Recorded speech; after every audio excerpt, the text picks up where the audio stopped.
You knew it was going to be a dismal night this Wednesday when just a few minutes into the debate, ABC interrupted the candidates for a long commercial break, the first of many.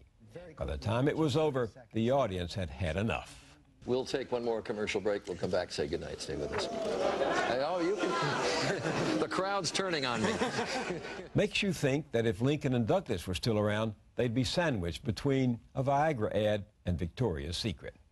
In a real debate, the candidates would face each other on the stage with no one but a timekeeper to enforce the clock. As it is, these debates are commercially staged press conferences, about as connected to reality as an Elvis Presley sighting. The Washington Post's Tom Shales called the affair shoddy and despicable. Greg Mitchell of Editor and Publisher said it was perhaps the most embarrassing performance by the media in a major presidential debate in years. And the historian and writer Eric Alderman said, "I don't like to speculate on people's motives, but just why ABC thinks that a presidential debate should entirely ignore health care, environmental issues, science policy, our overstretched and under-resourced military, an epidemic of people losing their homes, the bailing out of mega banks, and our disappearing civil liberties is a mystery to me." Sadly, as the fantasy-inducing commercials and journalistic narcissism built through the evening, the most damning indictment of all came from facts on the ground, otherwise known as reality. So consider these photos taken in Bakuba, Ramadi, and Mosul, victims of car bombs and suicide attacks. Such scenes are routine for the people in Iraq and the journalists who still cover them. One of those journalists is Layla Fidel, the Baghdad bureau chief for the McClatchy newspaper group. She's an American born in Saudi Arabia of a Lebanese father and a mother from Michigan. Layla Fidel, welcome. Thank you so much. Let's go back to some of that video that you took when you were embedded with those troops in Sadr City.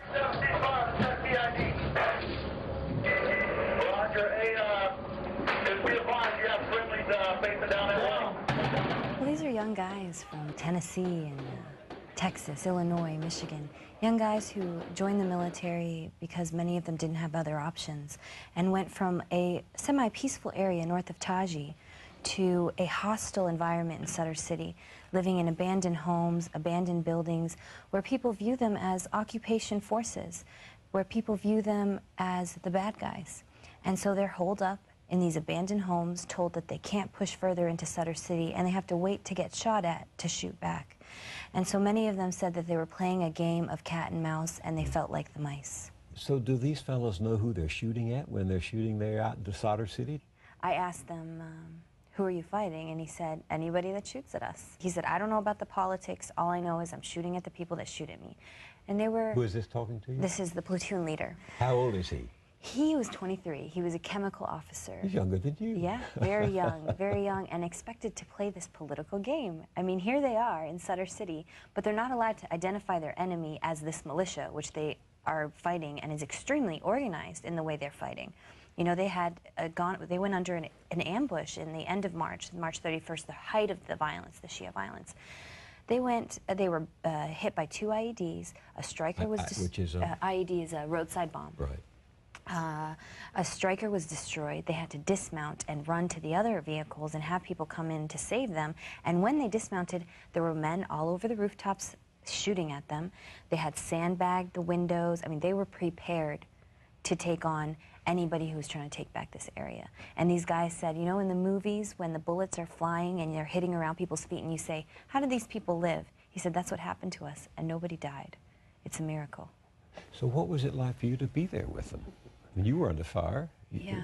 I had been in Sadr City 5 or 6 days earlier, talking to the victims of airstrikes, U.S. airstrikes, who had so much anger towards what the U.S. military calls collateral damage. I mean, these people were angry that their 4-year-old had shrapnel in their body, that there were soldiers shooting from abandoned buildings in their neighborhoods. They were extremely angry. Then I'm embedded with these guys, and they're in an abandoned house that they've never seen before. They're going through photo albums and trying to entertain themselves with airsoft guns whenever they're not getting shot at.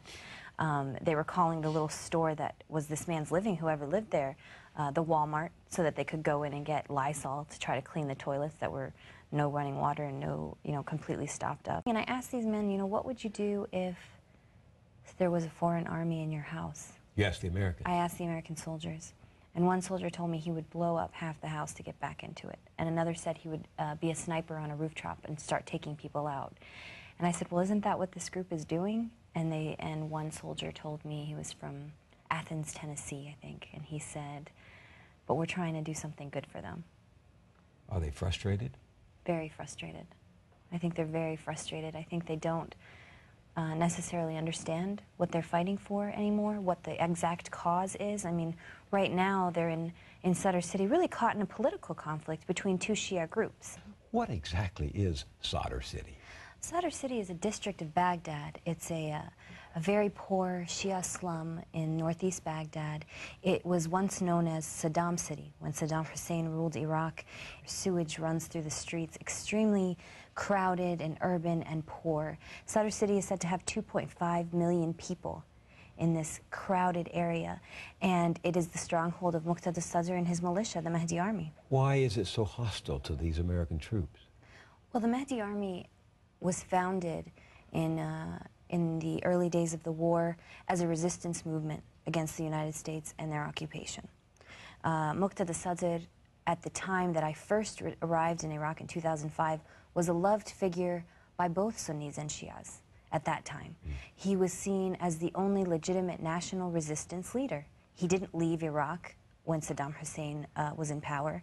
It's not like the rest of the government who fled to Syria or Iran or London and then came back to rule once everything was okay and Saddam Hussein was gone. And in the early days of the war, the first 2.5 years, the Shias were the American friends, the exiles who came back and took government positions, and the Sunnis were the resistance. They didn't want to lose their power, and factories were disbanded, the Iraqi army was disbanded, and they didn't have jobs. They didn't have anything to do, and so they became insurgents, what they call insurgents, and they saw themselves as resistance to a foreign army. And a lot of the attacks in the first 2.5 years were on Shia Iraqi targets. And so the Mahdi Army in late 2005, and especially in 2006, began to take revenge against Sunnis, all Sunnis. How do you know who the players are? You as a reporter. Yeah, well, you know who are the important people that you need to know and talk to, but it's so hard to tell when you're everybody has an agenda, and everything they tell you is going to go towards their cause. You know, the fact that the Maliki government is saying we're going to disarm militias, I mean, that's a very empty thing to say, because the Supreme Council has a militia which now is pretty much the national police. The Kurdish parties have a militia, the Peshmerga. The head of the KDP, the Kurdish Democratic Party, I think it stands for, has his personal militia that was deployed when Turkey bombed the mountains of Kurdistan because of what they consider a terrorist organization, the PKK. Is anybody innocent? No, nobody's innocent. And that's the difficult thing about this story, is that right now the Mahdi Army is saying we're the victim of an offensive that is politically motivated. But they also have victimized so many people. I mean, I interviewed a commander in the Mahdi Army who was the most cold-blooded person I'd ever met. And we went to house after house after house to hear of the killings by the Mahdi Army. They had purged most Sunnis out of the neighborhood.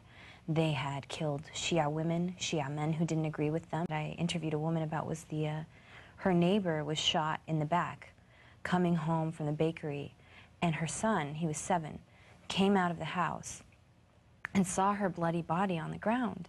And he went to her and he started hugging her, and nobody in the neighborhood would help him because they were scared that if they did, then they would be seen as saying this was the wrong thing for the Mahdi Army to do. So this woman who I interviewed came home and saw him and took him. She was a Sunni woman across the street, and you could still see the blood on the pavement.